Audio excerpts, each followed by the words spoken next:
Shabbat Shalom, hermanos. En este día quiero dar las gracias a nuestro Elohim Adonai Yeshua, que es nuestro Padre y nuestro Rey. Padre bendito que estás en los cielos, santo, santo, santo es tu nombre.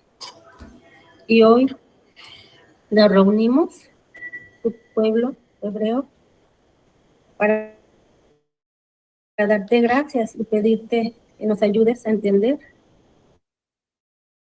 que pongamos oído inteligente, Shema, para entender la sabiduría que viene del cielo y así poder ser esa luz admirable que tú nos das, para ser esa luz para quien nos ve. Te pedimos guíes a nuestro hermano que hoy va a dar este tema con tu sabiduría.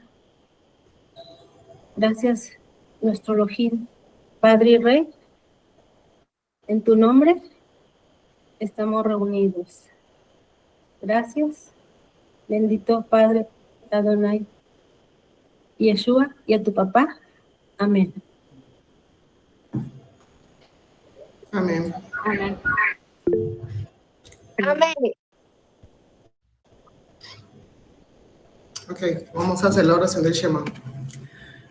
Shema Israel, Adonai Eloheinu, Adonai Echad. Behabdat et Adonai Eloheja, Behol Levabeja, Behol Nefasheja, Behol Meodeja. Behayuja de Barin Haile Asher Anohi Metzabeja Hayom. Al Levabeja. Baruch Shenki Boma Huto Leolam Baed, Leolam Baed. Amén. Y la canción de Hatikvah, el himno de la esperanza de nuestro pueblo. Mientras aún palpite el corazón de un alma hebrea, rumbo al oriente dirigimos la mirada a Jerusalén. No estará perdida la esperanza de 2000 años de ser un pueblo libre en nuestra tierra, la tierra de Sion y Jerusalén. De ser un pueblo libre en nuestra tierra, la tierra de Sion y Jerusalén. No estará perdida la esperanza de 2000 años de ser un pueblo libre en nuestra tierra, la tierra de Sion y Jerusalén. De ser un pueblo libre en nuestra tierra, la tierra de Sion y Jerusalén. Amén.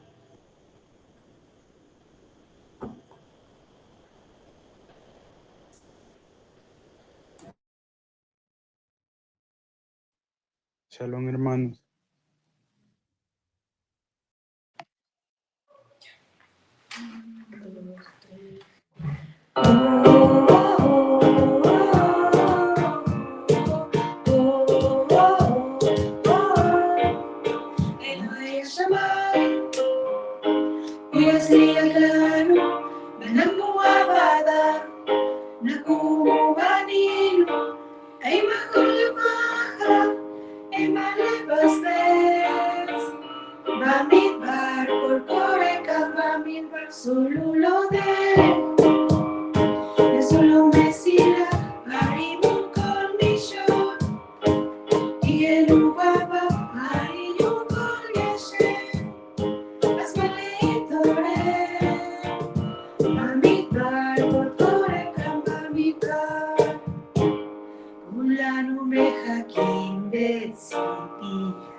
שתגלה לנו בהילוכה, הישועה ישמעו כי אדוני במדבר, קול קורא קם במדבר,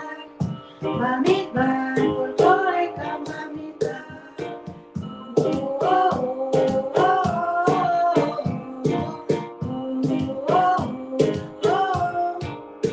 אלוהי השמיים, הוא הצליח לנו, אנחנו עבדה, נקונו בנינו, אין מקום לפחד, אין מה לבזבז.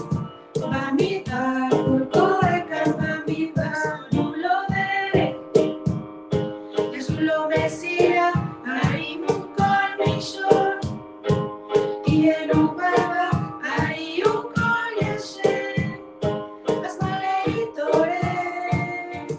במדבר, קול קורא קם במדבר, כולנו מחכים בציפייה, שתגלה לנו בלעודך, הישמעו כי אדוני במדבר, קול קורא קם במדבר, כולנו מחכים בציפייה, שתגלה לנו בלעודך, הישמעו כי אדוני במדבר, קול קורא קם במדבר, במדבר, קול קורא קם במדבר, במדבר, קול קורא קם במדבר, במדבר, קול קורא קם במדבר, במדבר בערבה,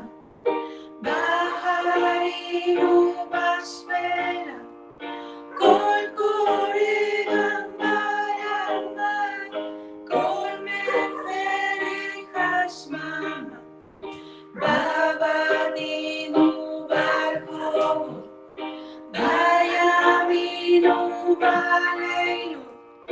בחדרי החדרים, בגן הדגות גבוהים, במדבר בערבה, בהרים ובשפלה, קול קורא גם בימיים, כל מלך השממה, בבתים וברחובות, בימים ובלילות, בחדרי החדרים, בגן הדגות גבוהים, במדבר, קול קורא קם במדבר, כולנו מחכים בציפייה, שתגלה לנו בלעודך, הישמעו כי אדוני במדבר, קול קורא קם במדבר, בחלקנו לשבוע בשמחה, בהילחם באחווה, בחיים וניצחון בלי מלחמה, במדבר, קול קורא קם במדבר, במדבר, קול קורא קם במדבר, במדבר, קול קורא קם במדבר. Gracias, hermanos.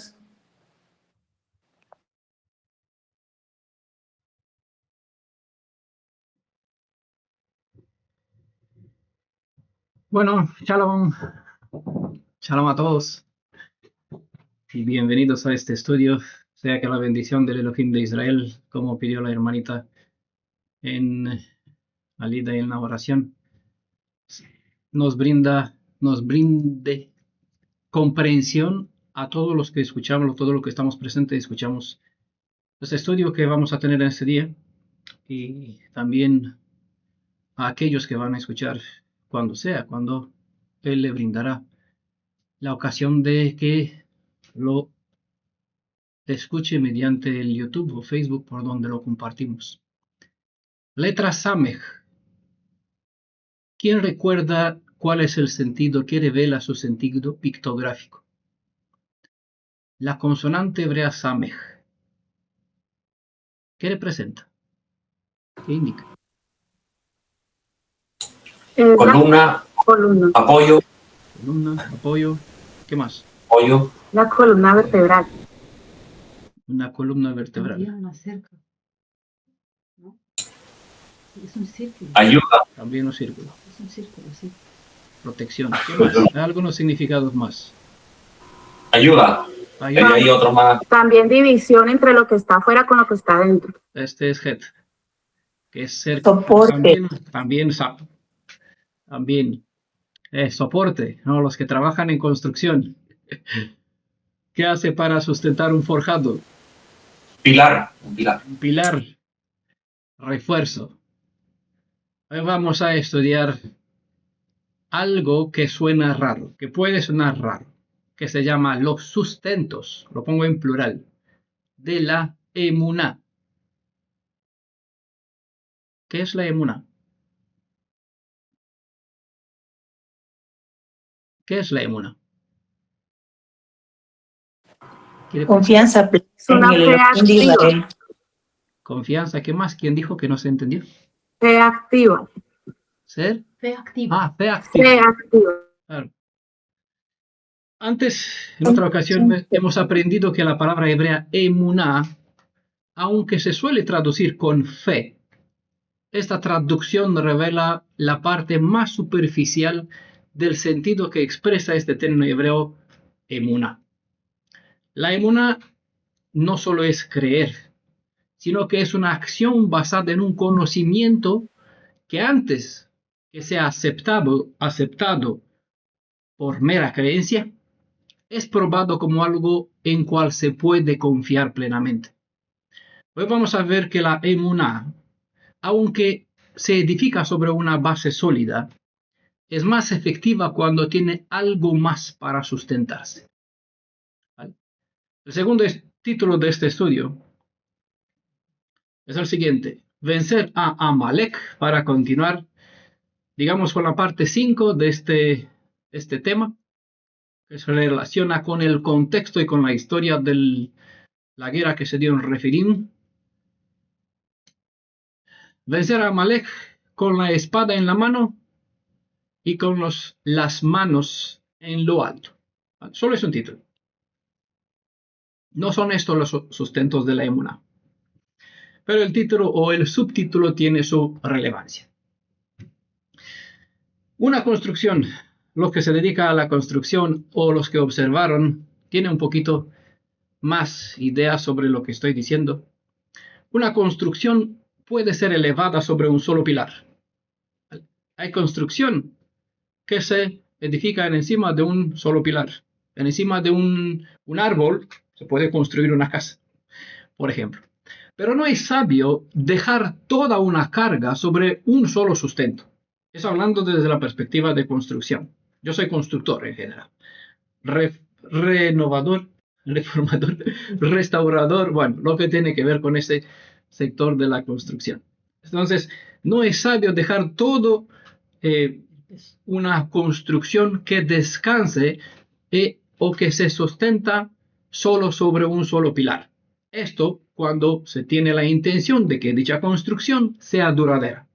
Si hago algo para un tiempo determinado, fijo, no hay problema. Si con el tiempo, el viento, la tormenta o el fuego, yo que sé, los bichos estos que come carcoma, puede corroer y destruir el pilar, o otros factores y pueden la construcción derrumbarse. ¿Vale? Cuando se hace por un tiempo limitado, no importa si está sobre un solo pilar. Pero toda construcción dispone de refuerzos para ayudar a un pilar central soportar durante años e incluso milenios toda una estructura, aunque sea ella demasiado pesada. ¿Vale? ¿Recuerdan el estudio sobre la sabiduría? ¿Sobre cuántos pilares edificó la sabiduría su casa? ¿Cuántos? Y ya no lo vi. No sé si le mostraste algo. ¿Sobre cuántos pilares edificó la sabiduría su casa? A ver, ¿quién escuchó el audio, vio el estudio? 7. 7. Alejandro, sí. Porque normalmente las casas de antaño ¿Sobre cuántos pilares se edificaba en aquel momento?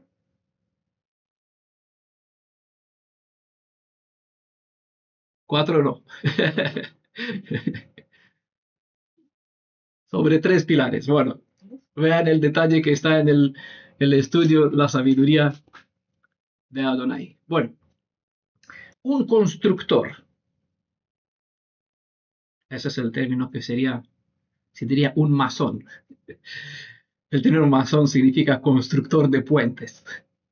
Por eso, me va a dejar entre comillas, un constructor, el que se dedica a construir en forma física o espiritual, entiende que la realidad física sirve como enseñanza para las realidades espirituales. Entonces, cuando uno se dedica a la restauración, con todo esto lo que implica en plan físico y espiritual, independientemente si ve una realidad física, desde ella puede sacar una enseñanza espiritual, no por nada. Por ejemplo, un ejemplo es, mira a la hormiga, le da instrucción al vago. Ella, bueno, hace su trabajo despacito, pero de una forma sostenible para reforzar toda la colmena. Bueno, ¿cómo se llama esto? De hormiguero. ¿Vale? Entonces, un constructor entiende que la realidad física puede servir como enseñanza para las realidades espirituales. De esta forma, la emuná es el pilar central sobre el cual se edifica la identidad hebrea. Más, como esta identidad fue diseñada para durar para la eternidad, el maestro constructor dispuso 2 herramientas más para reforzar y hacer que la emuná perdure, a la vez que pueda hacer frente a todo tipo de presión y fuerzas que actúe sobre sí.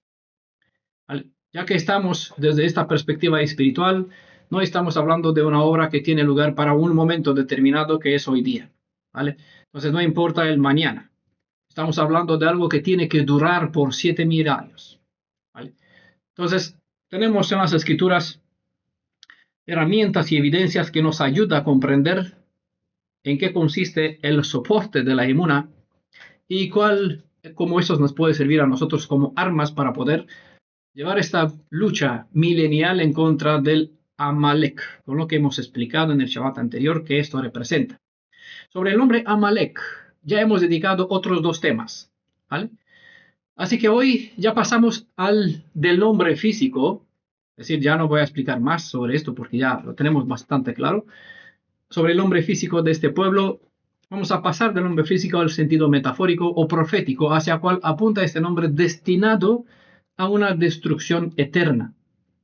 Es la única y exclusiva ordenanza en la Torá en cual no existe sal. No hablo de azúcar porque las escrituras hablan de sal, que en todas las cosas debe haber sal, es decir, un poco de gen o un poco de gesed. En esta ley no existe gesed, es pura gevorá, y la gevorá es destrucción completa. ¿Vale?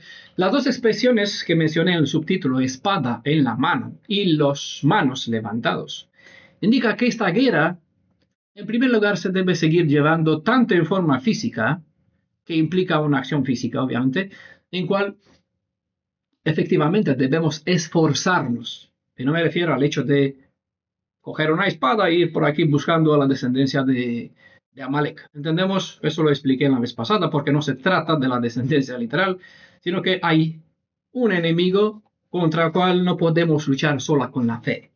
Yo creo, y esto lo matará el Mashiach, porque cuando él vendrá, llevará la lucha, destruirá a todos los enemigos. ¡Ay, qué bien! ¡Hurra! Estamos felices, podemos estar tranquilos. No sé qué hacemos hoy día, porque las escrituras nos hablan totalmente lo contrario. Y nos dicen, no, que nosotros tenemos que esforzarnos.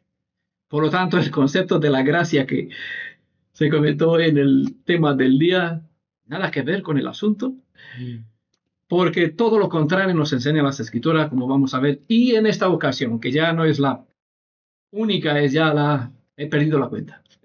Decenas de ocasiones hemos probado que este concepto de la gracia es inexistente en toda la Biblia. ¿Vale? Entonces, esas 2 expresiones, espada en la mano y los manos levantados, nos enseña que en primer lugar se debe seguir llevando esta lucha tanto en forma una forma que implica una acción física en cual efectivamente debemos esforzarnos, ya que nada se obtiene por puro regalo. Además de que hay que seguir haciendo un esfuerzo en sentido espiritual para hacerse merecedor de las bendiciones de cual cada uno necesitamos. Recuerden el estudio, la bendición siempre precede o viene después de que haya obediencia. El acto de obediencia es un esfuerzo, ¿vale? Que se puede manifestar de distintas formas, pero en resumen es un esfuerzo, algo que debemos hacer para hacernos dignos de merecer la bendición. La segunda acción, la de levantar las manos hacia lo alto, debe seguir mostrando la disposición que revela la consonante kaf. ¿Recuerdan cuál es el sentido de la consonante kaf? ¿El sentido pictográfico? Vale, tiene esta forma. Vasija. ¿Qué representa esta vasija? A nosotros que recibimos. ¿Cómo qué? Una fuente. Describe a nosotros como vasija vacía. Receptores. Como discípulos, no como aprendices, como personas que nos disponemos a recibir, ¿vale?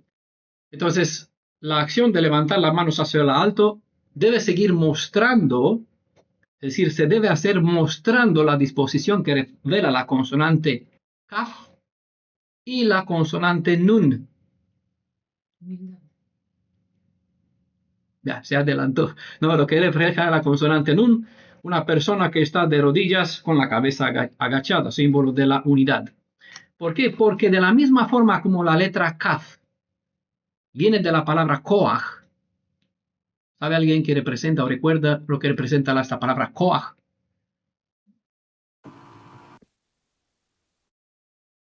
Fuerza, poder. Fuerza. Entonces, de la misma forma como la kaf describe fuerza, potencial, todo aquel que muestra realmente la disponibilidad de aprender, como un discípulo, kaf, se hará no solo con el potencial del conocimiento, sino también con la fuerza necesaria para prevalecer en esta guerra contra Amalek, en contra de Amalek. Nun. Nun es la semilla, sabiduría, retoño, etc. Cosa que a la vez es símbolo o sinónimo del potencial de vida. De este modo, aquel que literalmente desea en justicia levantar sus manos, debe disponerse con la actitud de un discípulo, es decir, que muestre esta humildad desinteresada. Esta actitud positiva es mostrada en la pictografía de la consonante nun, los que recuerdan la forma de una persona que está de rodilla con la cabeza inclinada, ¿vale?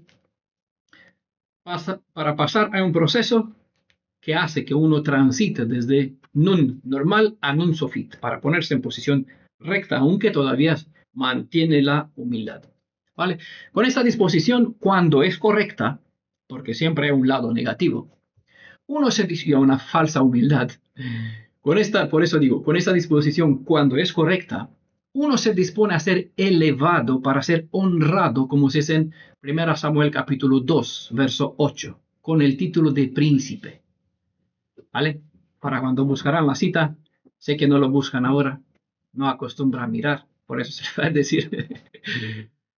Él levanta a los pobres del polvo, a los humildes, y lo eleva junto con los príncipes, ¿vale? Cuando hay esa disponibilidad, a este cambio, cuando se convierte la humildad de una persona, es decir, el nun normal en un sofit, ¿vale? Si no saben de qué estoy hablando, para quien no sabe, como por aquí estaba Josué, creo que es él, que se conectó por primera vez con nosotros, tendrá que ver el estudio sobre la consonante nun y las que mencioné para que así se sitúe en el contexto y se alinee al concepto que hemos compartido sobre las enseñanzas que transmiten las letras hebreas.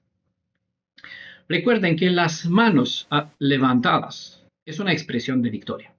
Un príncipe pasa por el arte de la guerra, de modo que es capacitado en saber manejar la espada, de modo que puede partir a la guerra con la capacidad de poder vencer las artimañas del maligno. Entonces, las manos levantadas en sentido positivo, siempre hay un lado negativo, es sinónimo de la expresión con el puño en lo alto. Recuerda quién salió con el puño en el alto, en lo alto.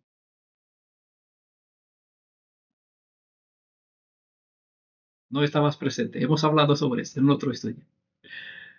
Nuestros padres en Egipto. Tiene que volver a la historia del pasado. Israel salió con el puño en el alto. ¿Vale? Entonces, como hemos visto en la otra ocasión cuando hemos estudiado sobre la salida de nuestros padres de Israel de Egipto de la esclavitud, se indica debajo del dominio físico. Salieron debajo del dominio físico del faraón con el puño en el alto. ¿Vale? Las manos levantadas o el puño en lo alto es un símbolo desde la perspectiva positiva de la señal de una expresión de victoria. Vamos a leer nuevamente, vamos a volver al libro de Éxodo capítulo 17. Vamos a leer una vez más, por tercera vez, el texto de la historia para ubicarnos en el contexto que es la base para nuestra enseñanza. ¿Vale? Voy a leer todo el texto de la edición Corona de Jerusalén y después nos vamos a dedicar a rescatar o hablar sobre esta historia, este incidente, este manual de instrucción, cosas que tienen que ver con nuestra formación, nuestra capacitación, que la encripté en el título de esta presentación. Éxodo 17, desde el verso 8 al 16, dice: Vinieron los amalecitas y atacaron a Israel en Refidim.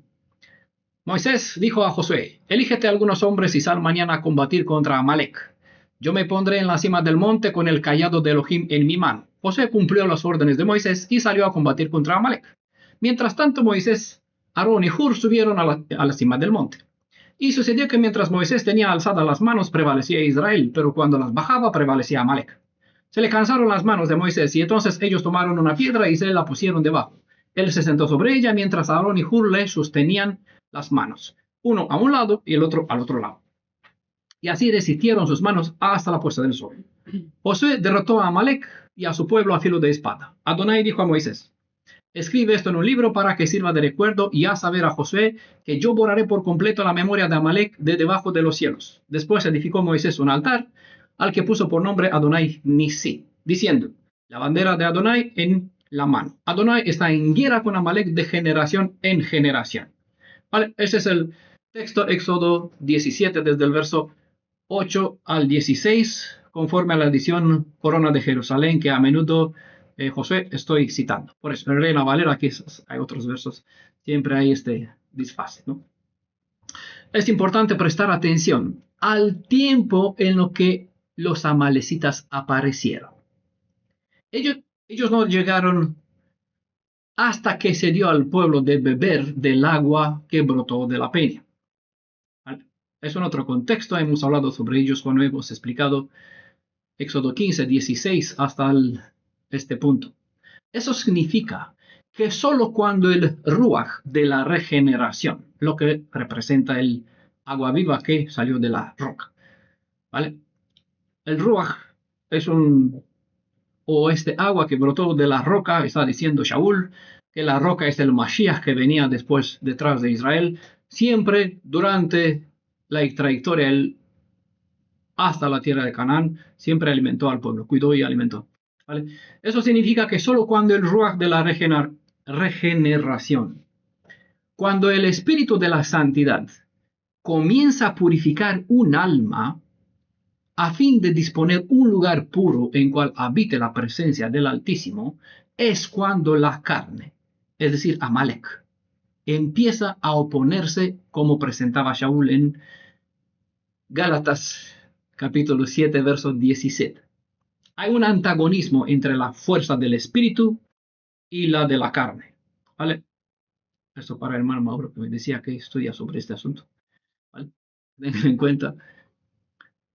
Según el contexto, antes de la guerra que se dio en Refidim, cuando se pierde la confianza y poco a poco se da paso a las quejas, al inconformismo, sea en relación con Elohim, ya saben que el pueblo no solo se quejó de Moisés, sino se rebeló en contra de Elohim, como es el contexto.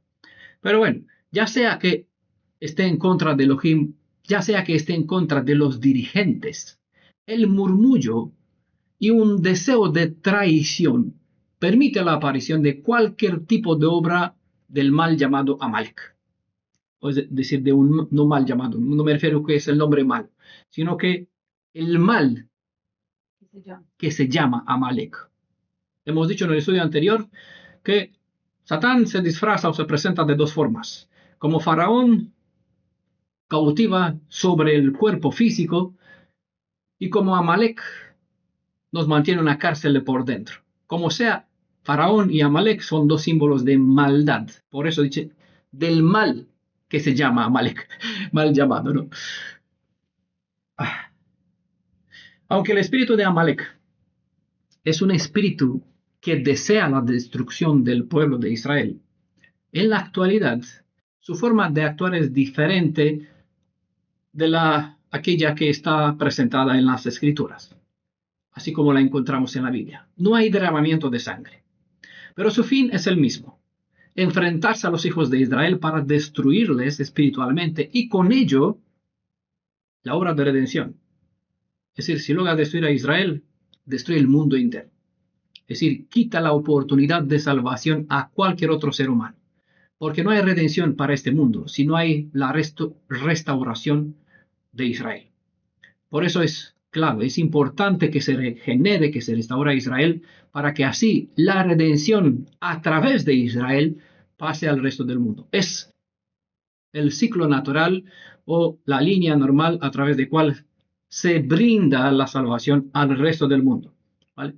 Cualquier otra forma de trabajo, de evangelización, de salvar del mundo, como lo hicieron en el cristianismo, no entra en el perfil de las enseñanzas de las Escrituras, ¿vale? No existe salvación para este mundo si no Israel no se renueva, no se restaura. Bueno, este espíritu maligno suele seducir a los más indefensos para apartarlos de la verdad hebrea, haciéndoles que se fijen más en los fallos superficiales de los líderes, por ejemplo, de aquellos que Adonai estableció para que administren ciertas partes de aquellos a cual él llamó la redención. El mal usa a los resentidos o disconformes para crear brechas en las comunidades, para que así puedan infiltrar conceptos ajenos a todo lo que es verdad hebrea. A otros les entrega la muerte arrastrándoles con argumentos de apariencia espiritual, haciéndolos contentarse con el conocimiento sobre ciertas partes de lo que aprendieron que es emet, es decir, verdad, hasta que los insta a dejar las congregaciones para que después puedan desanimar y matar espiritualmente a los que están bajo su influencia. ¿Recuerdan dónde vive Amalek? En el desierto de las naciones. Aquí estamos nosotros. Hay promesa de seguridad que estemos aquí, ¿vale? Y que no habrá bestia. Estas bestias son los Amalek, que son muchos, los más amalecitas, que hacen su trabajo. Ellos actúan en el desierto, actúan en la sombra, destruyendo a todos los que están alrededor y al alcance de ellos, ¿vale? Si recuerdan la serie Profecías al Día, hemos hablado sobre esta expresión Profecías al Día. Hemos visto el contexto en cual Adonai nos trae precisamente como el pasado para asegurarnos que aquí donde hay y existe Amalek, tenemos seguridad si hacemos lo que debemos hacer. Es decir, si no seguimos al pie de la letra las instrucciones de la voz que escuchamos detrás de nosotros cuando tenemos que desviar a la izquierda, a la derecha, decir como nuestros padres hicieron para hicieron hacer las cosas a su manera, hay instrucciones. Cuando no hacemos caso, hay Amalek. Y si hacemos caso, habrá una protección absoluta. Amalek estará indefenso.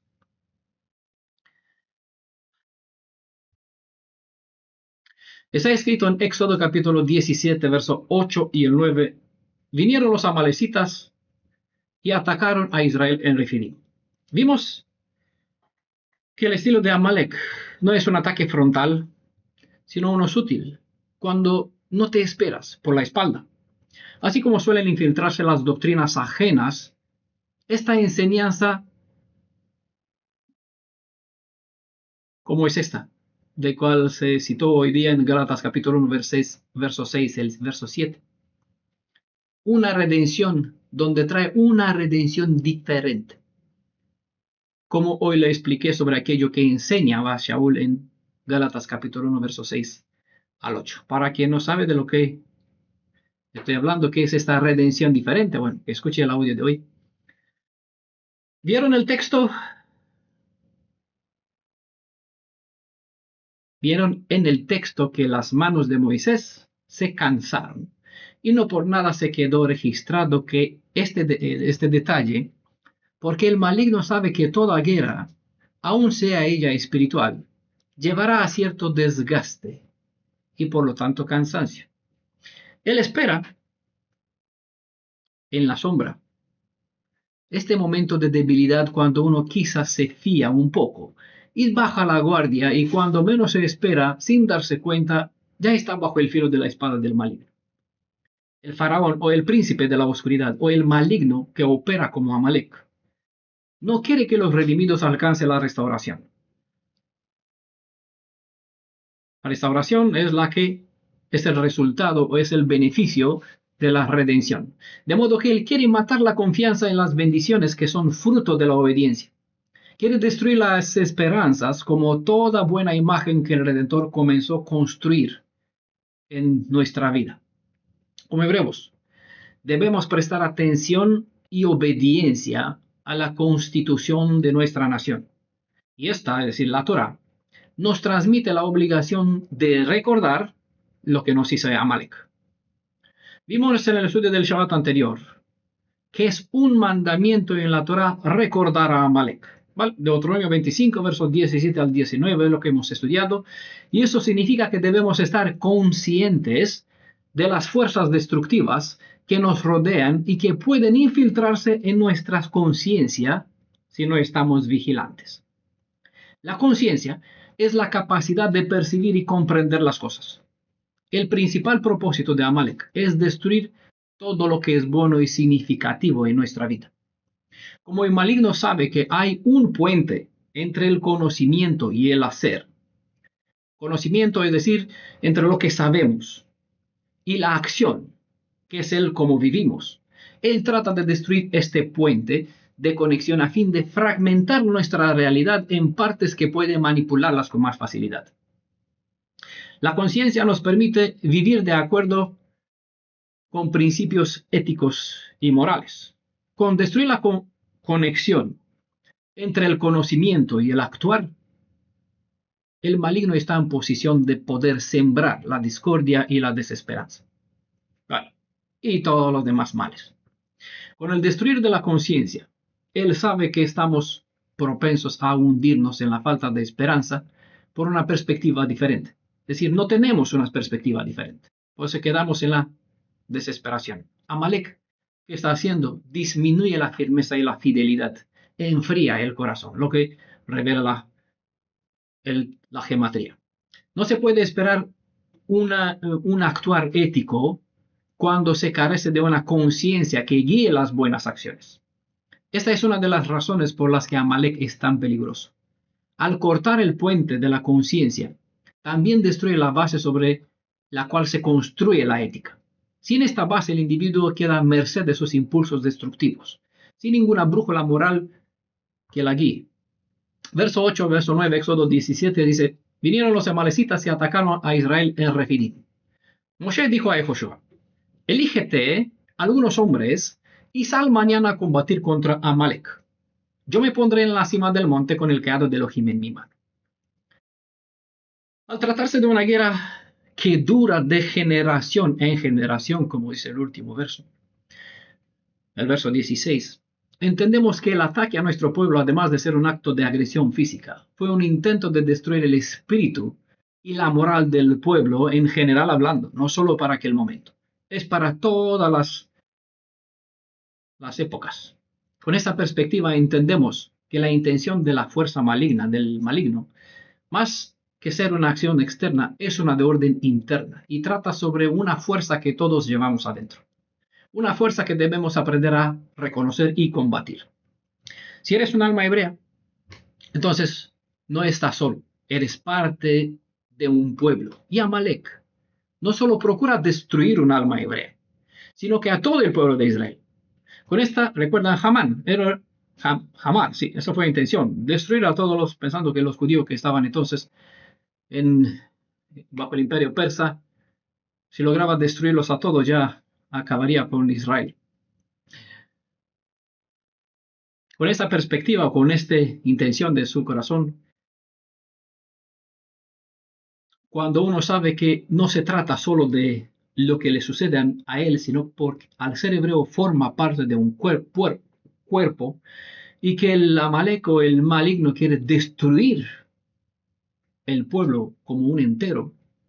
Con esta perspectiva no puedes verte solo de tus intereses personales, porque aunque Israel eres tú, también Israel es tu prójimo, y en la suma de todo eres Israel. Israel no es un solo alma, sino que Israel es la suma de muchos que en conjunto son, como está escrito, como un solo alma.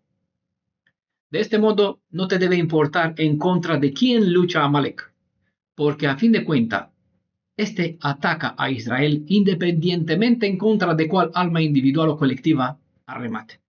Es su naturaleza destruir a Israel y con él la redención para todo el mundo. Las Escrituras nos enseñan que a este Amalek hay que salir a afrontarlo. No puedes pasarlo por alto o ignorarlo, porque esto no es un enemigo pasajero, sino algo que es perpetuo, de modo que siempre estará en tus costados, atacándote cuando menos te lo esperas, así que hay que salir a combatirlo hasta destruirlo.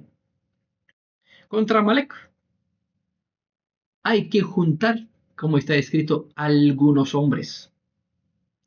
Como expliqué en la parte anterior, la parte 4, destruye al Amalek que llevas dentro. Uno por sí mismo no tienes la fuerza. Uno por sí mismo no tiene la fuerza suficiente para afrontar y combatir hasta destruir a este tremendo adversario. Debemos actuar conforme está escrito en Proverbios capítulo 13, verso 20. Es decir, hay que rodearse de los sabios. O también está escrito en Proverbios capítulo 24, verso 6, que en la suma de los consejeros puedes tener más seguridad de hacerte con la victoria, en este caso sobre Amalek. De uno solo no puedes. El cordón de 3 dobleces no se rompe fácil. Es lo que nos presenta nuestra enseñanza. Un solo cordón, en este caso Moisés solo, o Josué solo, no basta. Necesitaba más. Aquí se dice algunos hombres, ¿vale? Eso es rodearte de algunos hombres que eliges antes de ir a pelear contra el Amalek que sea. El Amalek puede ser tu debilidad de olvidarte de los asuntos, de los temas, la que sea. No importa el tipo, cualquier cosa que es negativa, que no refleja una semejanza con el Elohim de Israel que es perfecto, es la reacción de un Amalek. Cada amalecita hay que destruirlo. No puedes hacer de uno solo. Necesitas, como es el texto, como mandó Moisés a Josué, llévate a algunos hombres, elige a algunos hombres. ¿Vale? Proverbios 13, 20, Proverbios 24, verso 6, ¿vale? Rodéate de sabios, la suma de buenos consejeros, antes de ir a pelear contra Amalek. Pero hay más. Para este tipo de guerra, o contra este específico enemigo, hay que usar una estrategia en cual se debe combinar dos tipos de estrategias. Bueno, me repito. Las enseñanzas de las Escrituras nos instruyen por medio de la guerra que se dio en Refidim en contra de Amalek. A pesar de que necesitas de la espada para darle muerte a este enemigo, también la victoria depende del arma de la emuná. La historia de Refidim nos hace levantar una pregunta. ¿Cómo venció Israel al enemigo? Porque hemos aprendido de esta serie, Profecías al Día, que la historia del pasado refleja nuestro presente. Por lo tanto, como no hay nada nuevo bajo el sol, todo lo que sucede ya sucedió. Así que si queremos conocer el presente y saber cómo hacer frente o cambiar nuestro futuro, debemos entender el pasado, ¿vale? Entonces, para saber cómo destruir a Amalek, cómo matarlo, ¿cómo venció? Por eso la pregunta, ¿cómo venció Israel al enemigo en aquel entonces? El relato nos revela que el pueblo de Israel se alzó con la victoria porque tenían un intercesor en la montaña y un comandante en el valle. Esos son dos frentes de batalla. Hay que combinarlas si quieres alzarte con la victoria. Yehoshua, aunque era rodeado de gente escogida, no podría vencer por sí solo en el valle. Tampoco Moisés, por su mera fe o por tener el bastón de Elohim en su mano, no bastó para confrontar a este adversario. ¿Me entienden por qué la razón del título de este tema? Que decía Mariana, le puse a leer solo un párrafo de aquí, dice, eso es, ¿cómo has dicho? Raro, porque son conceptos diferentes a lo que hemos enseñado hasta ahora sobre lo que es emuná. ¿Cómo que necesitas? Es nuevo, ¿cómo que necesita soporte? Por eso, una teoría sin soporte solo es una interpretación. Ahora ya no estoy hablando de interpretación, estoy presentando pruebas. Ya saben que por costumbre no comparto algo para que sigan creyendo lo que estoy compartiendo, sino que les muestro aquello que ya no es mío. Es algo que lo tienen todos en la Biblia, pueden ver con vuestros propios ojos. Y depende de cada uno hacer caso o ignorar o seguir su propio rumbo, pensando que por ser un gibor, yo me espabilo por el desierto, por aquí, voy a luchar con el Amalek que sea, porque yo puedo todo en el Mashiach que me fortalece. Recuerdan que no por nada Shaul indicó la palabra de Nabucodonosor. No construí yo este imperio.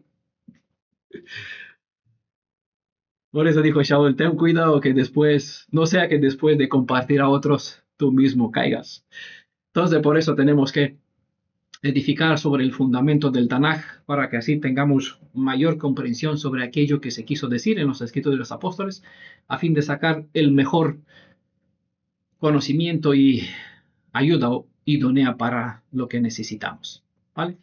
Entonces, ni Josué ni Moisés, aunque cada uno tenían sus propias maestrías y formación, Josué necesitó de algunos compañeros los elegidos Moisés, incluso con tener el bastón de Elohim en su mano. Necesitó de apoyo. Por eso es tan importante la consonante Samej, soporte, sustento. Para vencer a Amalek se requería de ambos, Yehoshua y Moisés, y ellos con su propio refuerzo. Para vencer al maligno se requiere combinar la fuerza que representa a Yehoshua con la que representa a Moisés. ¿De qué estamos hablando? ¿De la historia del pasado? Estamos hablando de las debilidades que tenemos cada uno de nosotros. En la mente, en el cuerpo, en el sentimiento, en el corazón, en el hablar, en el mirar, en el pensar. Hay demasiados miles de amalecitas y la mayoría no logramos la victoria porque no sabemos usar las herramientas. ¿Vale? Por eso, llegó el momento que Adonai nos dé esta bendición. No es que es la primera. Hay una más sobre muchas otras donde Adonai nos enseña cómo se debe hacer las cosas para obtener esta victoria. El hombre hebreo de Moisés quiere decir sacado del agua, mientras que el nombre de Yehoshua indica que la salvación viene del Elohim de Israel. En otras palabras, para que uno sea sacado de entre las aguas, es decir, sea rescatado del tumulto de estas naciones gentiles, es necesaria la intervención redentora del Elohim de Israel. Pero como Él ya nos libró físicamente del poder del enemigo externo, es decir, del faraón, por sacarnos de donde fuimos presos en conceptos, doctrinas, iglesias, familias que nos mantenía aquí sin pasar a tener nuestra identidad, Él ya hizo este trabajo por medio de los sucesos que se dio en la guerra de Refidim. Se nos instruye en el método de cómo vencer al enemigo interno, es decir, a este mal maligno que se disfraza como Amalek. aquí no puede luchar él, debemos hacerlo nosotros. Lo he dicho en el Shabbat anterior, porque si él entra para destruirlo en nosotros, terminará destruyéndonos. Por eso nos enseña cómo llevar la guerra desde adentro para que nosotros con su ayuda y con los recursos que nos dispone en lo que es en el término hermano, hay una fortaleza en este muro, en este redil que forma este término hermano, ajot, ¿vale? Para poder vencer. Son armas secretas que dentro de nuestro pueblo están para nosotros disponibles de forma gratuita. Los demás lo intentan y por 20 años siguen la misma cosa. ¿Por qué? Porque no saben usar las herramientas que a nosotros son nuestro regalo. Por eso lo he dicho en algunas otras ocasiones. Me da rabia porque hay gente que obedecen, van con problemas de familia al pastor, que les indica cómo hacer las cosas, obedecen las instrucciones psicológicas del pastor y renuevan los votos en la familia, logran renovarse y estar bien. Y nosotros que estamos aquí dentro no seguimos ni siquiera el ejemplo, como decía Yeshua, los hijos de la oscuridad hacen esas cosas. Es decir, somos más tontos que ellos, nosotros que tenemos todas las armas de este mundo para destruir y cerrar el infierno. ¿Vale? Pero bueno, por eso hay un círculo, hay una rueda, una repetición de un ciclo que nos llevará una y otra vez en la misma situación para que tarde o temprano lo aprendamos. Si no lo aprendamos, pues nos vencerá. Si lo aprendemos, vamos a vencer a este Amalek. Tengan en cuenta que para aquel momento, Yehoshua no destruyó por completo a los amalecitas, pero logró deshacerse de ellos por un tiempo. Eso es bueno, pero no es eficiente. La escritura nos enseña que la guerra más que física es espiritual. Además que en realidad este enemigo es más interno que externo. Nos enseña que el proceder es que mientras, como Yehoshua, hay que salir a combatir a este adversario y no solo, no puede salir solo, sino en la compañía de más varones que se alistan en esta misma batalla. Debe subir como Moisés, a la vez debe subir como Moisés en la cima del monte. Recuerda que el Amalek interno debes combatirlo desde dos frentes de guerra. Esta es física, es actuar, y es espiritual, mediante el ejercicio de la emuná, usando el poder de la tefilá, que es la oración, como la del agradecimiento. Desde esta perspectiva espiritual en cual debes subir al monte, la mala inclinación, los deseos de la carne o Amalek son los mismos, tienen el mismo sentido independientemente de la metáfora que usas. Trata de destruir la fe de la persona para que no levante su mirada hacia el cielo. El maligno sabe que la emuná es una fuerza que opera en contra de la mala inclinación, de modo que su esfuerzo es continuo en derrumbar la fortaleza de la emuná, a fin de dejar un alma desprotegida e indefensa. Recordemos del estudio sobre el proceder del profeta Zacarías, del libro de Zacarías. Este acostumbraba a elevar su mirada hacia el cielo. ¿Qué sucedía cuando elevaba su mirada hacia el cielo? Lo dice el texto enseguida, y eso es repetido a veces. Entraba en visión. Tenía revelación. ¿Vale?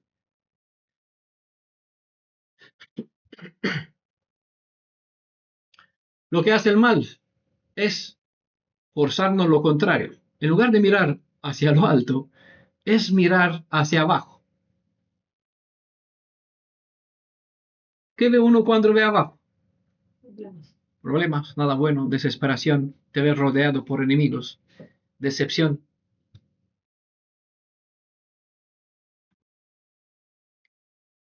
El mal quiere que veas solo el padecimiento que te rodea. Tú elevas tu mirada elevando tu alma hacia el monte de Elohim. Mediante la oración, en pedir a él ayuda, toda tefilá del alma de un redimido que invoca el nombre de la redención, es el nombre de Yeshua. determina al Elohim de Israel tomar partido en un dicho caso. El esfuerzo constante en usar el arma de la tefilá fortalece nuestra inmunidad. Dice el texto, yo me pondré en la cima del monte. La cima de un monte se considera un punto alto. En un lugar, en un paisajes en humano, paisaje en español.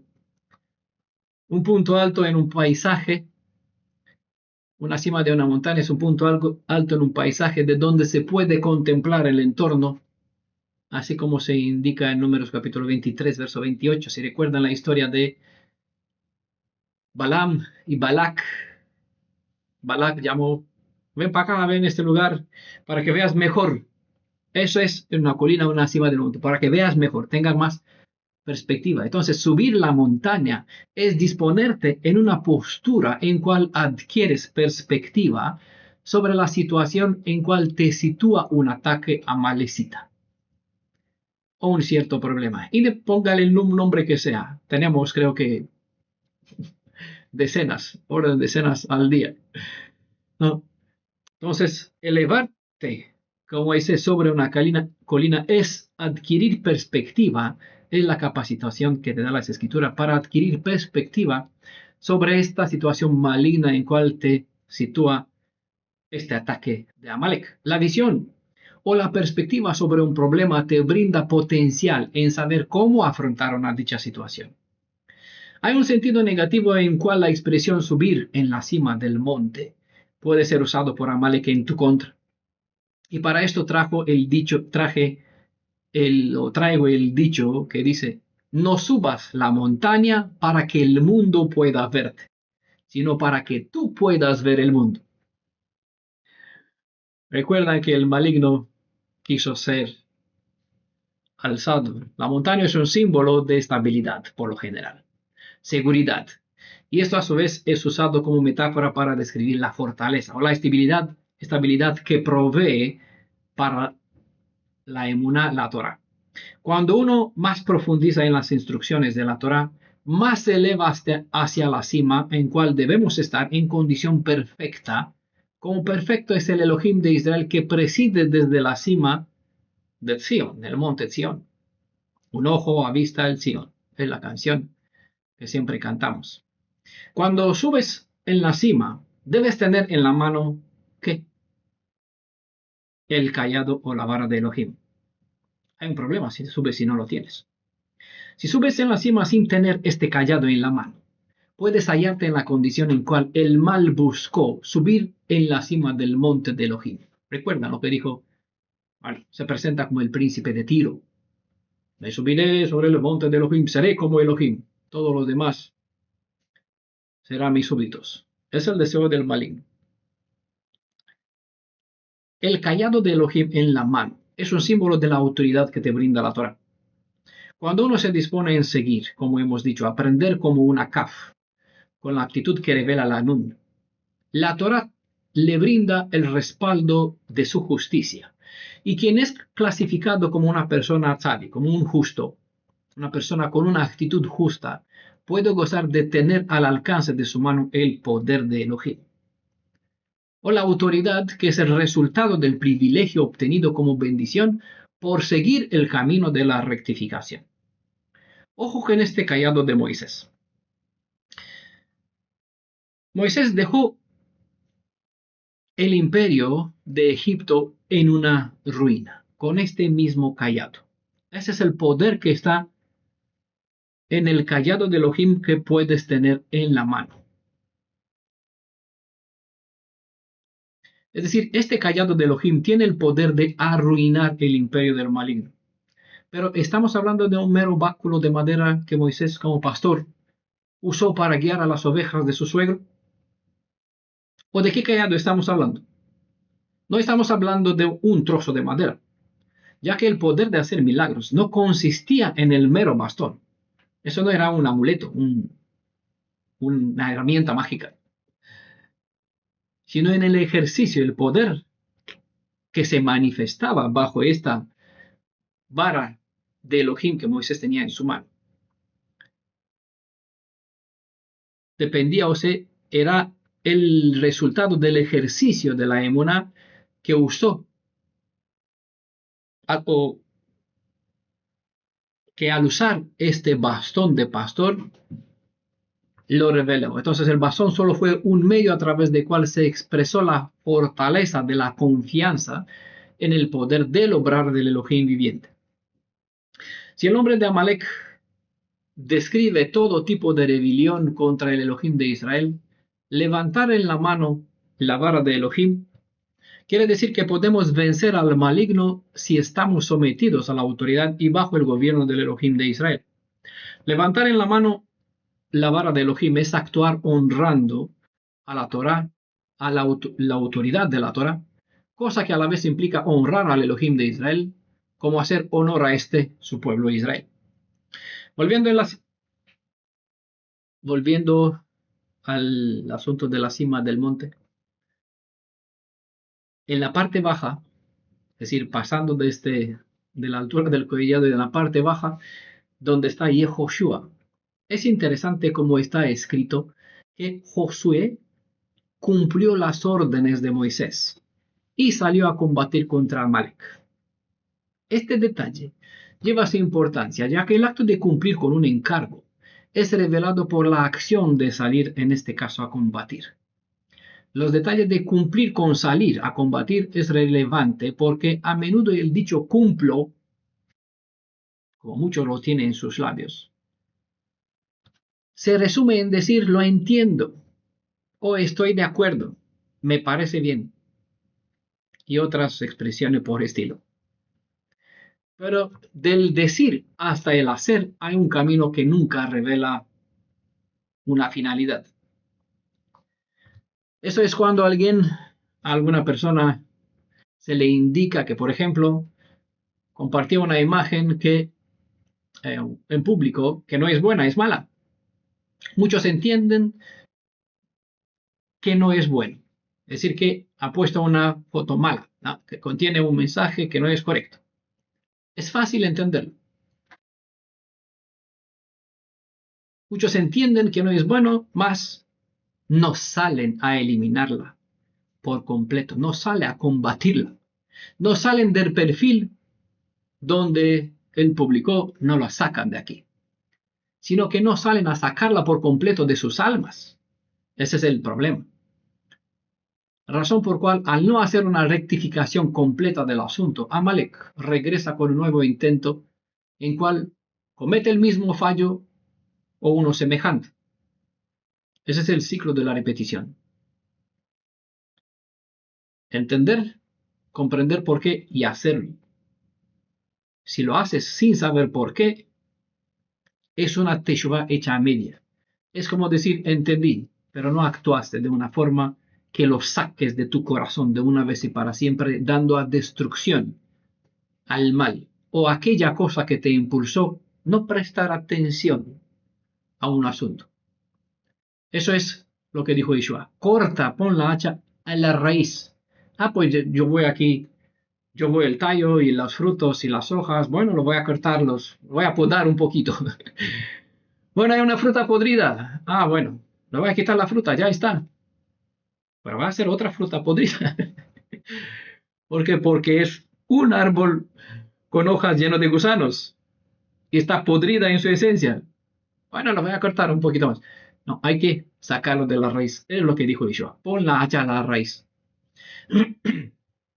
Pero eso es decir, yo sé lo que dicen las escrituras. Eso es como decir, entendió el mandamiento, sabe lo que está escrito. Ve que, Yehoshua salió a combatir. Muy bien, qué bonito Yehoshua salió a combatir. No está hablando de Yehoshua, está hablando de tú, que tú eres Ben Nun, hijo del pez, que tú fuiste sacado de Egipto. Lo que expresa su nombre, salvado por Elohim. ¿De dónde? Pues de la iglesia apostólica, bautista, lo que sea. De la iglesia católica, de la iglesia solo Jesús, yo que sé. De la Trinidad, de donde cada uno fue sacado de su Egipto físicamente. ¿Vale? A ese se le manda, ve a combatir. Ahora, a Amalek que está adentro de ti. ¿Vale? Lo más fácil es quitar una foto. La foto está mal. Ah, vale, lo voy a borrar. La canción está mal. Ah, vale, lo voy a borrar. ¿Y por qué la borraste? ¿Qué hay malo en ella? Si no se entiende el asunto, guarda la raíz del Amalek. Mañana otra estirpe saldrá de este, como Naamán, volverá a hacerte guerra. Eso es el ciclo, cuando uno no hace lo correcto. Por esto, prestar atención. Josué cumplió. ¿Cómo se mostró? Salió a combatir. ¿Pero cómo salió? Moisés no dice, vete a combatir contra ellos. Me voy. No, dijo, llévate algunos varones elegidos contigo. ¿Vale? Y salga a combatir, obviamente.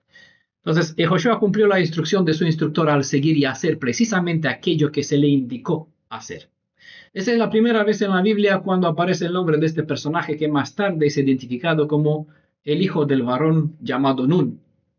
En un otro contexto se indica que Josué era el discípulo fiel de Moisés. Y también que en un cierto momento Moisés le cambió el nombre de Joshea o Hoshea en Yehoshua. Vale, todo esto está explicado en el PDF sobre la razón y el porqué del nombre de Redentor. Hoy en día la mayoría de las instrucciones que se quedan, la mayoría de las instrucciones se quedan en los temas que a su vez queda en los audios o por escrito. Y esto porque este tipo de instrucciones requiere de una sumisión completa, en cual el cumplir o el actuar implica salir, pero no solo, sino en compañía de otros puestos, dispuestos a coger la espada en la mano para que juntos ir a destruir a quien sea, tanto a Amalek interno como externo que procura destruir a Israel.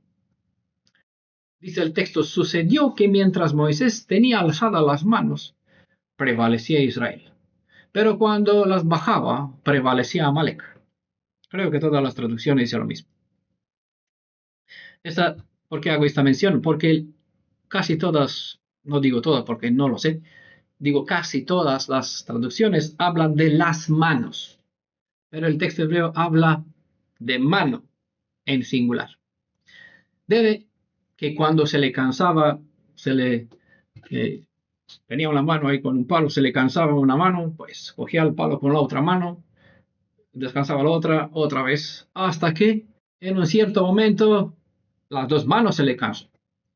Quizás por esa razón los traductores pusieron que las manos terminaron cansadas y quizás por eso la traducción habla de manos en plural. ¿Vale? No tenía, como muestra algunas imágenes, un bastón con las dos manos sujetas. Tenía el bastón en la mano, según el texto hebreo. Lleva su importancia, pero así lo ha advertido porque al final las dos manos terminaron cansadas, así que se les cansó las manos. Mano y bastón son dos términos usados como metáforas para describir la autoridad, pero mano es también el símbolo del esfuerzo personal. Para prevalecer sobre Amalek, no basta decir yo creo. La fe me salva. Y otras cosas semejantes. Necesitas agarrar con tu mano, es decir, con un esfuerzo sostenible, entregarte al estudio de las instrucciones, porque éstas te brindan dominio y autoridad para agarrar con tu mano el cayado de Elohim, o lo que este representa, la autoridad, el poder de Elohim. Seguro que varios recuerdan el caso cuando algunos querían sacar un espíritu maligno que se encontraba en un otro, y este espíritu maligno se volvió en contra de ellos, tachándoles como suplantadores, gente atrevida que quería usar el poder del Redentor de Israel sin que este poder estara dentro de ellos. Dichas personas solo querían que por sus meras palabras, en cual recitaban las fórmulas de nuestras enseñanzas, los espíritus malignos o los amalecitas o los problemas que sea, se les rindan con facilidad. Esas personas ingenuas no saben que Amalek no es cualquier cosa con cual tratar a la ligera. Esta historia está en el libro de Hechos de los Apóstoles en capítulo 19. Más exacto, comenzando con el verso 15, creo. ¿Vale? Vean esta historia de esta gente que quería... ¿Cómo terminó la historia? Pues el espíritu malo se apoderó de ellos y los maltrató el espíritu malo. Amalek no se preocupa de quién solo habla, pero sí se preocupa de los Yehoshuas, quienes agarran con su esfuerzo y con su mano aprenden a manejar con destreza la espada de la Torah. También se preocupa Amalek de los Moisés, quienes aprenden a combinar el manejo de la espada con la fuerza de la emuná, que es el fruto del adiestramiento en la comprensión de la ley de Adonai. Pero lo que sucedió en Refidim nos revela algo que el maligno ya lo sabe. Nosotros no lo sabemos, porque no tenemos Einaim, no tenemos ojos para ver, al menos no hasta este momento. ¿Vale? Pero él sí lo sabe. El mal sabe que la naturaleza humana ya no es igual que el poder con cual el Creador capacitó al hombre al comienzo, antes de que el mal se apodere de sus capacidades. La naturaleza humana, hablando al tiempo presente, lleva 6.000 años de degeneración y es débil. No por nada dijo el Mashiach en Mateo 26, verso 41, que aunque podemos tener mucha disponibilidad de nuestro espíritu interno, en la carne no tenemos la misma fortaleza. El espíritu tiene mucho celo, pero la carne es débil. Algo así, citando la cita, ve a lo mejor Mateo 26, verso 41. Por eso, tal como le sucedió a Moisés, sucede a todo Moshe. Hoy día, como está escrito en el verso 12, se les cansaron las manos a Moisés. No hay problema cuando las manos de uno se cansan. El problema ocurre cuando no tienes a tu lado un hermano como fue Aarón y Hur. Puedes estar con la espada en la mano luchando contra Amalek como Yehoshua. Puedes subirte en la cima del monte y levantar la vara de Elohim, pero puedes caer vencido por la debilidad humana y contigo lograr que el maligno prevalezca sobre todo Israel. ¿Por qué digo esto? Porque uno no es uno solo, es parte de un cuerpo, y de lo que hace uno padece el resto. Eso es una sola carne, ser un ejad en Israel. Cuando a uno le interesa de su prójimo, que no se atreva a decir yo soy un hebreo, porque si dice soy hebreo, soy israelita, no importa el bueno y el malo que es el otro prójimo, es el otro tuyo. ¿Comprendes qué peso lleva el acto de ser hebreo? Como por qué en contra de la mala inclinación o de este Amalek, enemigo interno, llamado también por Shaul la carne o la naturaleza predispuesta al mal. No puedes por ti mismo. Necesitas llevar una guerra por dos frentes y por encima, tanto como Yehoshua tuvo que ir acompañado, también se requiere que, como Moisés, actuar en compañía de un Aarón y un Hur.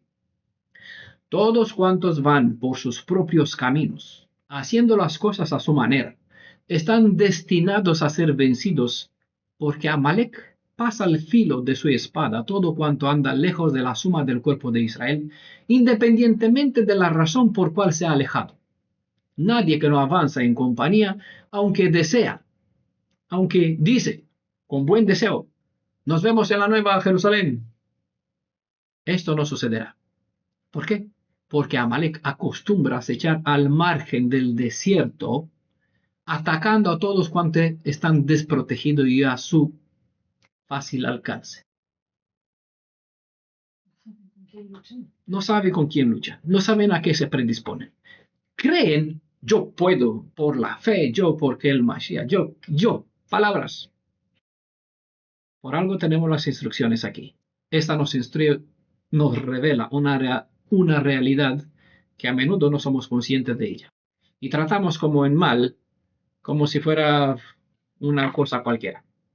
No sabemos a qué nos enfrentamos. No sabemos qué representa este maligno, este Amalek. Aprende a descansar y estar dispuesto a recibir ayuda de parte de tus prójimos. Es también una enseñanza para quien piensa que puede llevar las cosas por sí solo. Fuimos construidos para que necesitemos unos de los otros y que nos complementemos a fin de que en conjunto estemos un entero.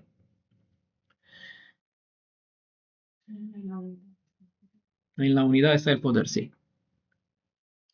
Se escribió en Números capítulo 12, verso 3 hasta el verso 7, que Moisés era el más humilde, pero hasta el más humilde se puede cansar. Todos pasamos por momentos en los que se debilita el cuerpo, el ánimo o la fortaleza, y hasta los poderes espirituales pueden sufrir desgastes. Es interesante que al ver a Aarón y Hur que Moisés se cansó, hicieron algo que quedó registrado. Dice el texto, tomaron una piedra y se la pusieron debajo. Lo que necesita alguien que está debilitado por una lucha sostenida contra este enemigo Amalek es un nombre para cualquier cosa, independientemente de la situación. Enfermedad, falta de lo que sea. Bueno, lo que necesita una persona que está llevando una lucha y está debilitado de una lucha sostenida en contra de Amalek no es una palabra de ánimo, como normalmente se busca. No necesita de una emoción. No requiere que le pongas un emoticono. Es decir, un dedito, estoy contigo. Un abracito de un muñeco con abrazo.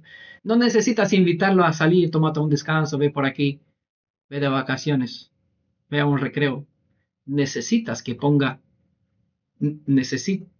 pongas bajo él una piedra sobre cual descansar. No para tomarse como David. No me voy a la guerra, me voy a tomar unas vacaciones. Y voy a mirar por la ventana y voy a ver a una muchacha, mujer de otro hermano, a cual tengo que matarlo para acostarme con ella. Lo que está haciendo Amalek cuando tú te tomas descanso y te vas de vacaciones. No. La emuná es algo activo. Entonces, sentarse sobre una piedra no es para descansar. Debe seguir. Y si no es para poder seguir manteniendo las manos en lo alto.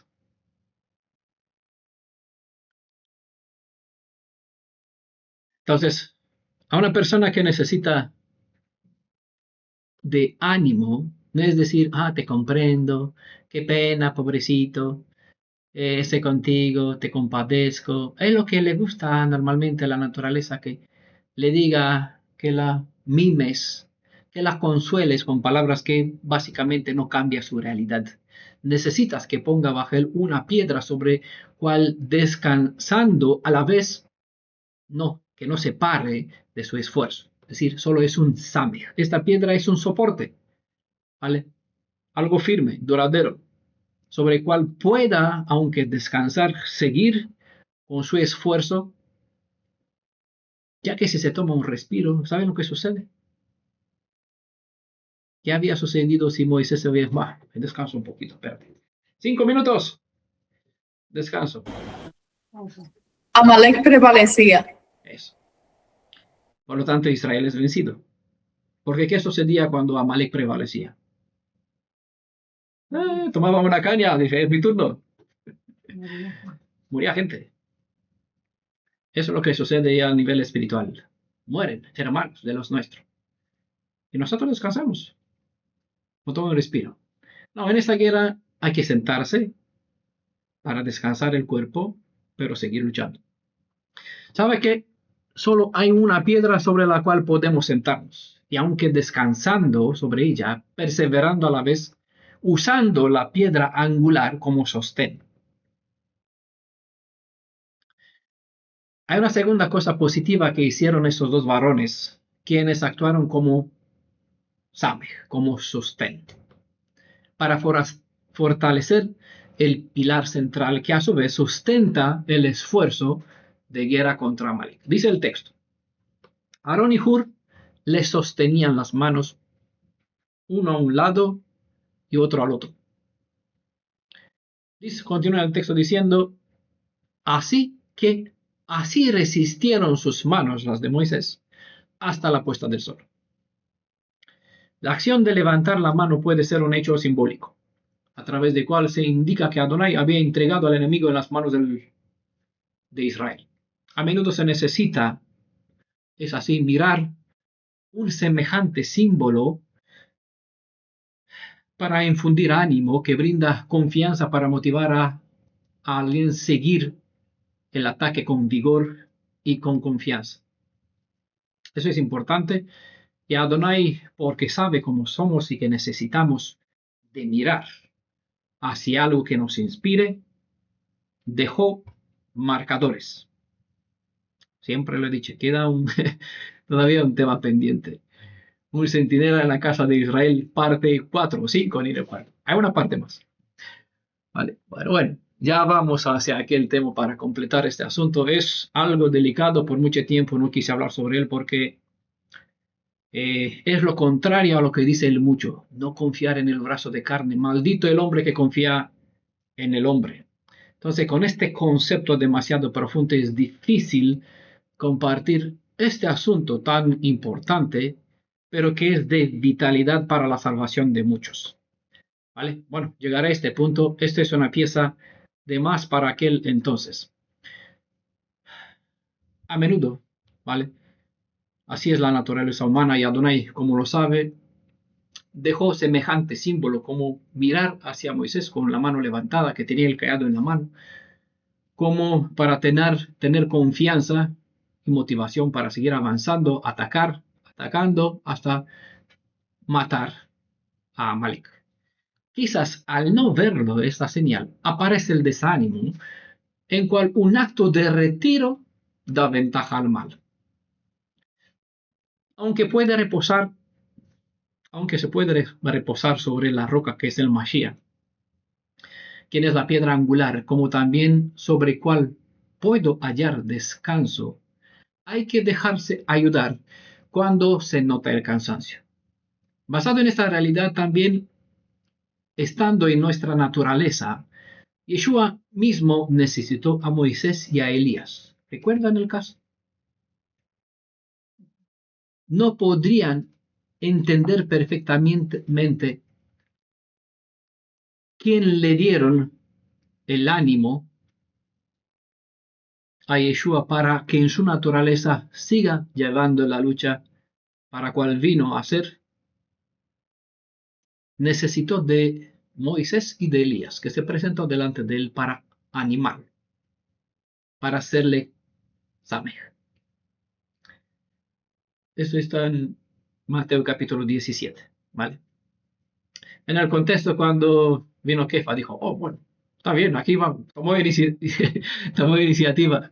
Eso como hablar de más, es la transfiguración, como se conoce. Vamos a hacer aquí 3 cabañas, una para ti, 2 para Moisés y para Elías, para que usted, no sé qué hacían ellos. Pobres, en su humildad decía, nosotros vamos a quedar fuera de noche, pero para ustedes vamos a construir 3 cabañas. Muy bien, ¿no? Buen pensamiento. Quería que se quedasen. Sí.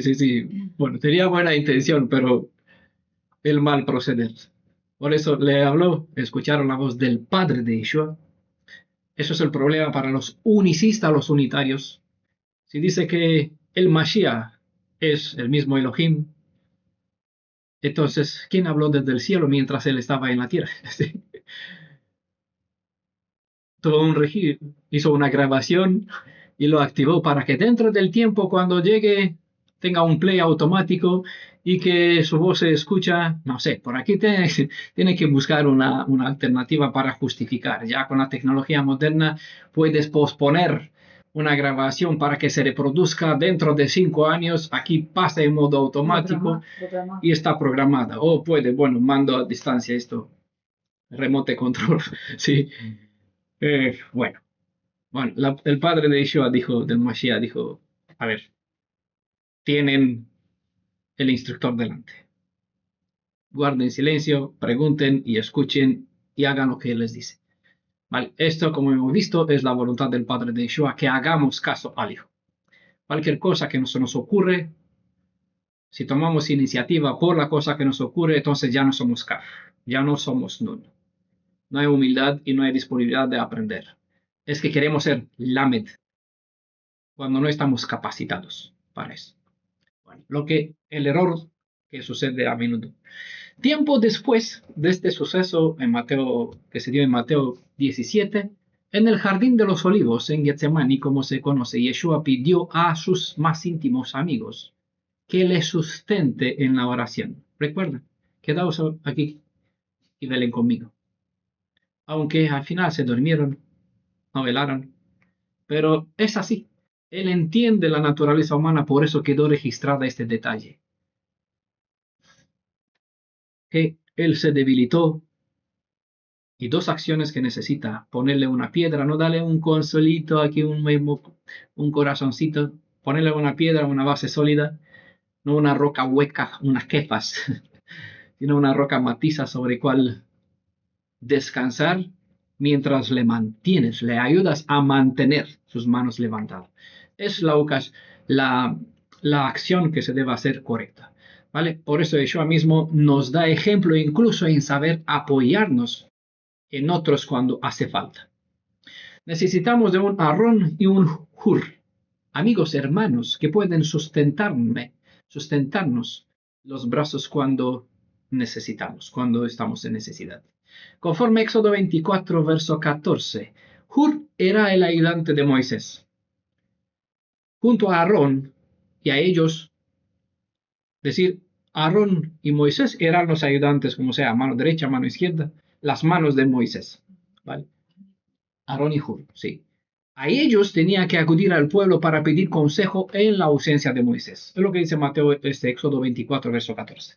¿Vale? Él se fue a la montaña, dejó el pueblo sin un dirigente, pero no lo dejó sin dirigentes. Encargó a sus dos representantes que acudan a ello para cualquier necesidad. Conforme Éxodo 31, verso 2. La tradición relata que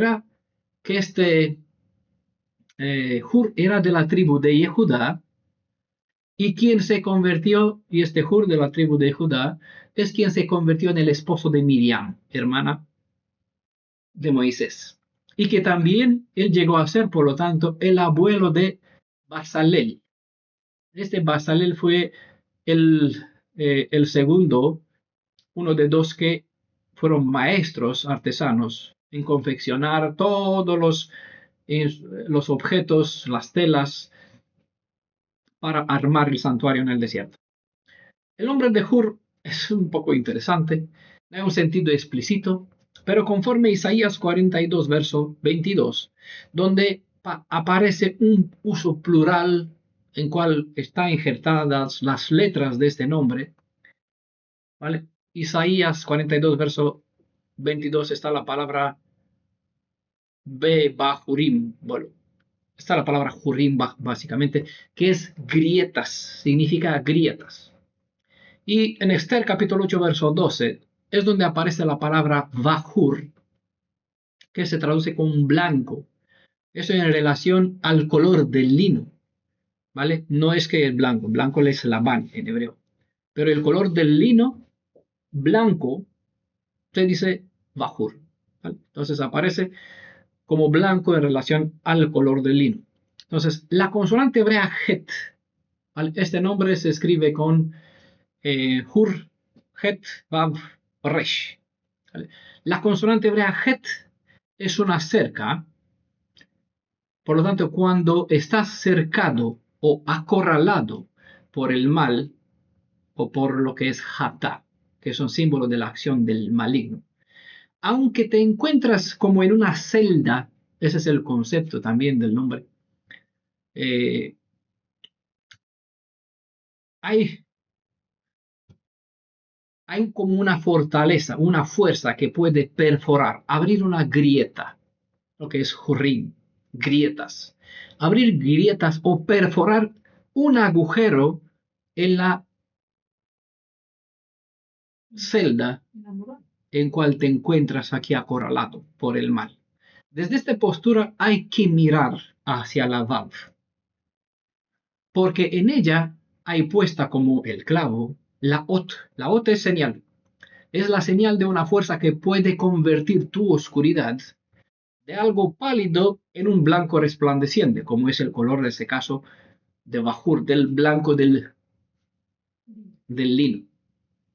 Y esta victoria se revela por la tercera letra de este nombre, que es Resh, que es la letra que indica que el objetivo de la redención no es solo el de rescatar un alma al sacarla del agujero en cual la encerró el mal, sino que su objetivo es convertirle en cabeza, vestido de blanco, vestido de victoria. Bueno, ese es el secreto que revela uno de los soportes o de los dos samej que soporta en este caso a Moisés, que es un símbolo de la emuná, que se sube con la autoridad de Elohim en la mano en la cima del monte para, mediante una guerra espiritual, mediante la fe, traiga la victoria sobre Israel. ¿Vale? Esta emuná necesita del soporte de Hur, con lo que este nombre hemos dicho que representa. El nombre del hermano de Moisés, Aarón, es aún más raro y no se encuentra un sentido literal, al menos yo no encontré una explicación literal del significado de este nombre. Pero este nombre contiene dos letras que se lee Har, que es Hei y Resh, ¿vale? Hei y Resh juntas forman la palabra Har, que es monte.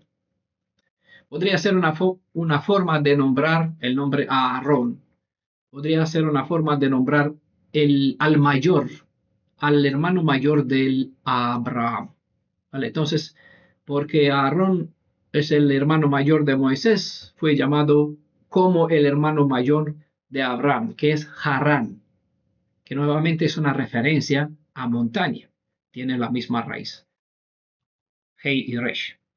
Bueno, lo que es evidente es que es imprescindible la ayuda de Aarón y Hur para que Israel logre prevalecer sobre Amalek. Moisés de por sí solo no puede.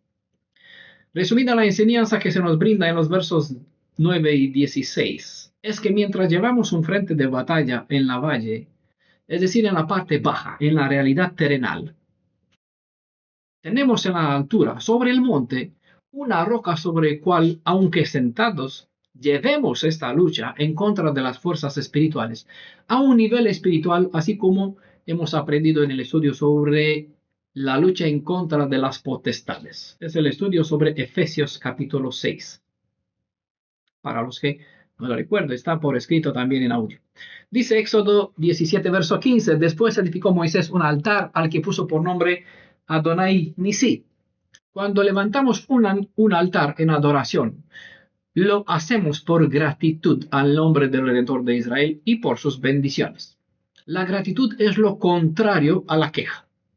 Si bien la queja abre la puerta al ataque del Amalek, la gratitud eleva mi alma hacia la cima del monte Sión y me conecta con el Elohim de Israel. A menudo la gente, en lugar de actuar como buenos hermanos, como lo fueron Aarón y Hur, actúan como un Amalek, con buena intención.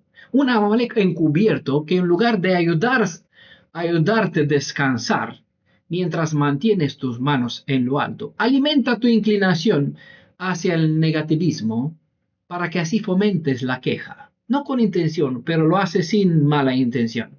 Pero actúa conforme al propósito del Amalek. Quien te dice, ay, pobrecito, lo único que hace es alimentar la emoción de tu corazón, a la vez que aumenta tu victimización. Es aconsejable que en casos de debilidad te acerques de quien te alienta y te dice Hazak. Hazak significa esfuérzate. ¿Por qué?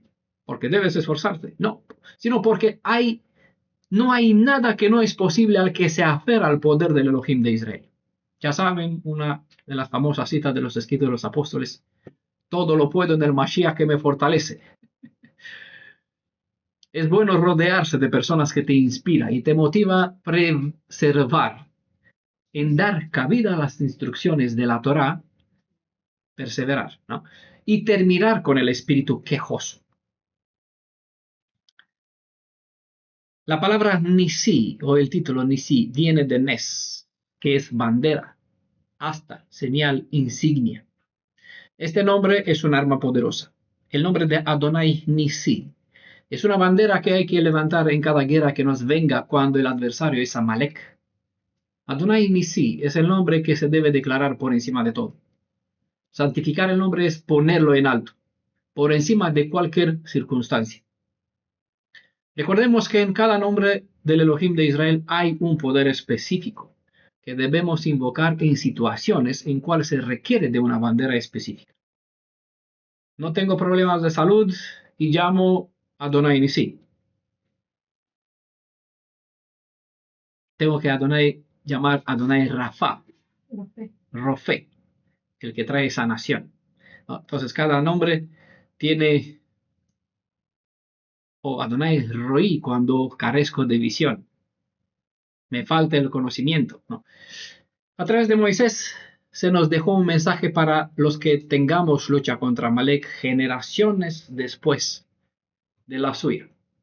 En sus días no se ganó la guerra contra Amalek, pero se obtuvo una victoria. Con el estudio del Shabbat anterior, vimos que con el rey Shaul se perdió la oportunidad de vencer al pueblo de Amalek, pero la suma de las escrituras nos enseña que aunque se perdió la oportunidad de destruir de una vez y para siempre al pueblo de Amalek, a pesar de que podemos perder alguna batalla en un cierto momento, debes saber que no está perdida la guerra, pues mañana tienes una nueva oportunidad para levantarte y seguir intentarlo.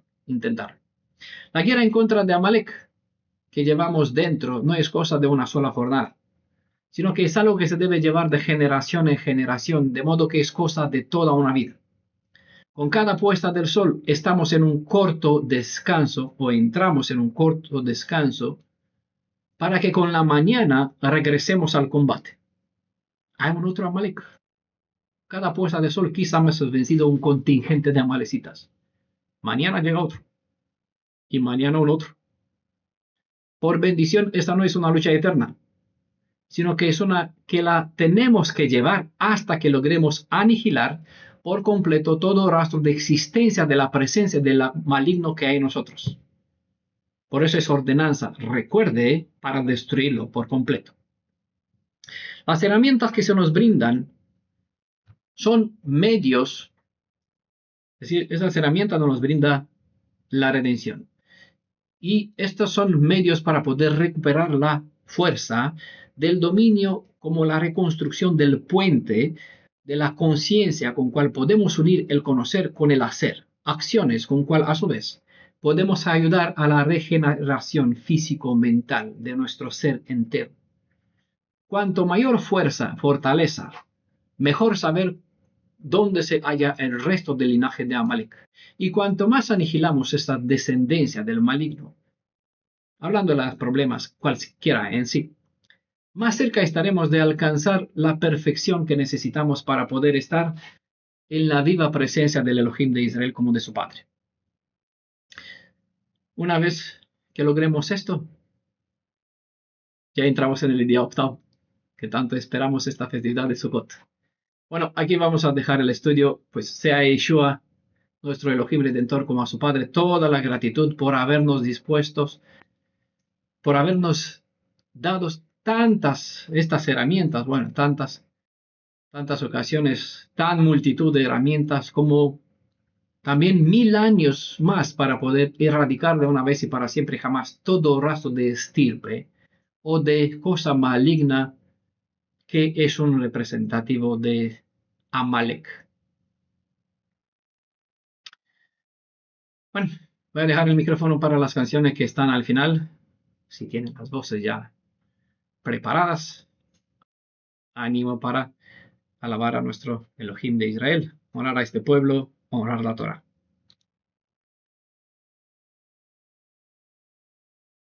Salmo 13, versión, digamos, nueva.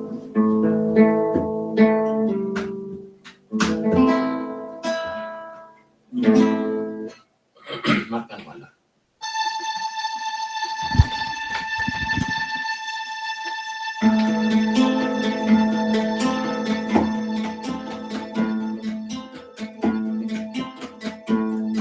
¿Hasta cuándo, Adonai, me olvidarás para siempre? ¿Hasta cuándo ocultarás tu de mí. ¿Hasta cuándo pondré consejos en mi alma, con tristezas en mi corazón cada día? ¿Hasta cuándo será enaltecido mi enemigo sobre mí?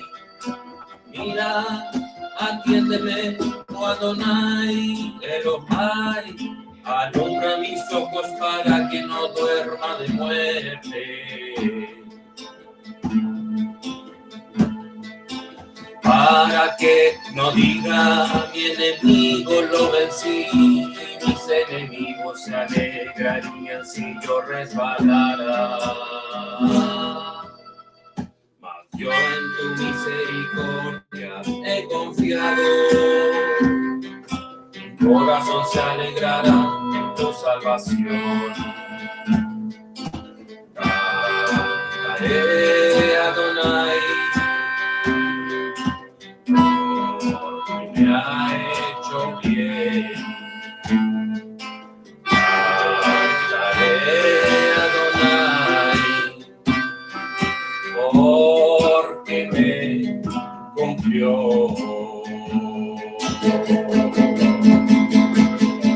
Así Adonai, diga mal alay. Adonai, diga mal alay. Cantaré Adonai, porque me ha hecho bien. Cantaré Adonai, porque me cumplió.